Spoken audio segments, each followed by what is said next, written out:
Salam, hər vaxtınız xeyir olsun dəyərli izləyicilərim. Bugünkü videomda sizlər üçün hər kəsin rahatlıqla hazırlaya biləcəyi, asan başa gələn dadlı bir şirniyyat hazırlayıram. Onu qeyd edim ki, ərzaqlar hamısı ev temperaturunda olmalıdırlar. 5 ədəd ağlı sarılı yumurtanın üzərinə 300 qram, yəni 200 ml stəkan ölçüsü ilə stəkan yarım şəkər tozu əlavə edirik və bu qarışımı tam ağarana qədər mikserin yüksək sürəti ilə qarışdırırıq.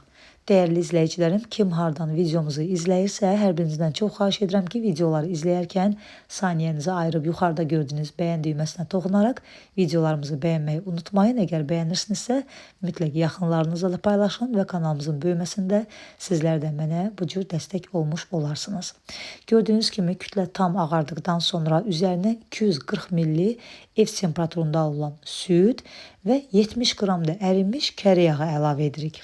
Və bunu yumurta çırpıcı vasitəsilə və mikser çubuğu vasitəsilə bir istiqamətə doğru qarışdırırıq. 240 ml süddə 200 ml stəkan ölçüsü ilə bir stəkandan hardasa bir 2-3 xörək qaşığı artıq süd eləyir.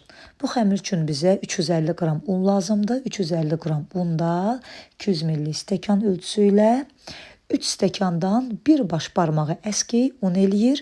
Unu hamısını bir dəfəlik əlavə etmirik. Hissə az-az əlavə edirik. Undan bir hissəsini əlavə etdikdən sonra bir paket vanil və bir paket də qabartma tozu əlavə edirik və bir tərəf istiqamətə doğru ehmalca yavaş-yavaş qarışdırırıq ki, xəmirin köpü yatmasın. Xəmir havalı xəmir olduğu üçün ona görə mütləq çalışın. Bir istiqamətə doğru qarışdırın və unu hissə əlavə edin. Hətta burada unun südə tez qarışmasını istəsəniz, biraz un, biraz süd belə də əlavə edə bilərsiniz. Yəni mən südü, yağı bir dəfəyə əlavə etdim. Ona görə bir xeyli qarışdırdım. Çünki süd alt hissədə biraz duru halda qalır. Sizlər istəsəniz ki, tez həll olsun, onda biraz süd, biraz yağ, hərəsindən bir qədər un belə hissəsi əlavə etdikdə daha da tez qarışır. Və burada 26 sm olan forma götürmüşəm, açılıb bağlanan tort biskvit qəlbidir. Bunu kərə yağı ilə yağlamışam, biraz da un səpmişəm ki, piroq bişərkən formadan rahatlıqla çıxsın və formaya yapışmasın. Sobanı da öncədən yandırırıq. Öncədən isidilmiş sobada mən konveksiya rejimində 170 dərəcədə bişirdim. 35-40 dəqiqə müddətində bişib hazır olur. Konveksiyasız sobalarda isə 180 ilə 190 dərəcə arasında bişirə bilərsiniz. Bir çöp vasitəsilə bişib-bişməməyini yoxlayın. Piroqun xəmiri bişənə yaxın, artıq görürsünüz qızarıb. Digər bir qabın içərisinə 1 stəkan süd və 4 xörək qaşığı qaynanmış, qatlaşdırılmış süd əlavə edirik. Belə qarışdırırıq ki, topa şəklində qalmasın. Və qaynayan kimi ocağın üzərindən götürürük. Piroq bişdikdən sonra isti piroqun üzərinə əlavə edirik həmin o qarışımı. Əlavə etməmişdən öncə piroq qaynar-qaynar sobadan çıxan kimi bir çöp vasitəsilə gördüyünüz kimi bir neçə yerdən belə bir xeyli yerdən deşləkləyirəm. Daha sonra isə bu qaynar halda olan qaynatdığım kütləni də üzərinə əlavə edirəm.